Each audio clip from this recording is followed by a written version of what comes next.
পদ্মা সেতুর প্রকল্পে দুর্নীতির অভিযোগ নিয়ে বিশ্বব্যাংক এবং সরকারের চিঠি চালাচালি ও নানা অভিযোগ পাল্টা অভিযোগের পর এখন এর কেন্দ্রে এসে দাঁড়িয়েছে এসএনসি লাভালিনের সাবেক কর্মকর্তা রমেশ সাহার একটি ডায়েরি।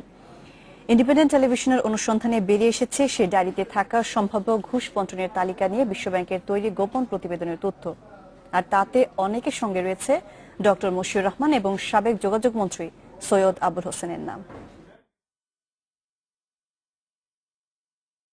বর্তমান সরকারের নির্বাচনী ইশতেহারের সবচেয়ে বড় প্রতিশ্রুতি পদ্মা সেতু, কিন্তু প্রকল্পটি শুরুতেই পড়ে দুর্নীতির অভিযোগের মুখে।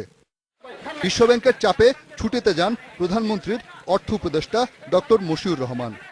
বিশ্বব্যাংক কি নালিশ করেছে না করেছে আমি আপনাদের মতো পত্রিকায় পড়েছি। পদত্যাগ করেন সে সময়ের যোগাযোগ মন্ত্রী Syed Abul Hossain. 35 million US dollar নাকি কে বা কারা কাকে দিয়েছে। দুর্নীতির অভিযোগ খতিয়ে দেখতে কয়েক দফা ঢাকা সফরে আসেন বিশ্বব্যাংকের তদন্ত দল। এক পর্যায়ে সরকারের মন্ত্রী এবং শীর্ষ কর্মকর্তাদের বিরুদ্ধে বিশ্বব্যাংকের মামলা করার চাপের মুখে বাতিল হয় ঋণ চুক্তি।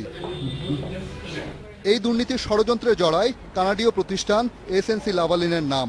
অভিযোগ, প্রতিষ্ঠানটিকে পরামর্শকের কাজ পাইয়ে দিতে ঘুষ চেয়েছিলেন সরকারের প্রভাবশালী কয়েকজন মন্ত্রী আমলারা।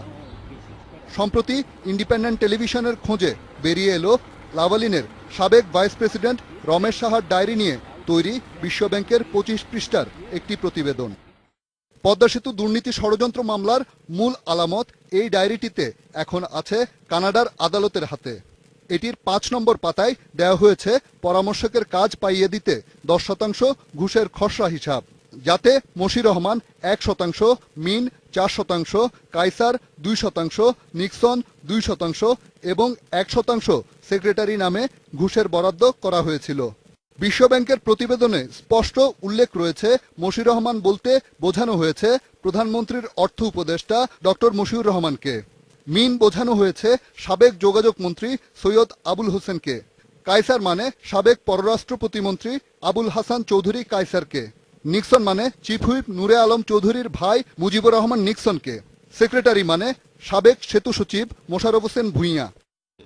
ইনভেস্টিগেশন টিম এখন ডায়েরিটির তথ্য জানার অপেক্ষা করছে দুর্নীতি দমন কমিশন।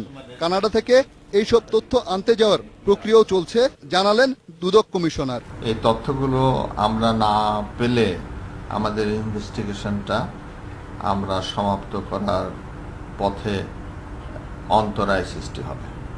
ডায়েরিটির তথ্য পাওয়া গেলে পদ্মা সেতু নিয়ে চলমান দুর্নীতি মামলাটি শক্ত ভিত পেতে পারে বলে মনে করছে দুদক। শুরু হয়েছে এবং সম্ভবত 18 তারিখ। রিশাদ হুদা, ইন্ডিপেন্ডেন্ট নিউজ, ঢাকা।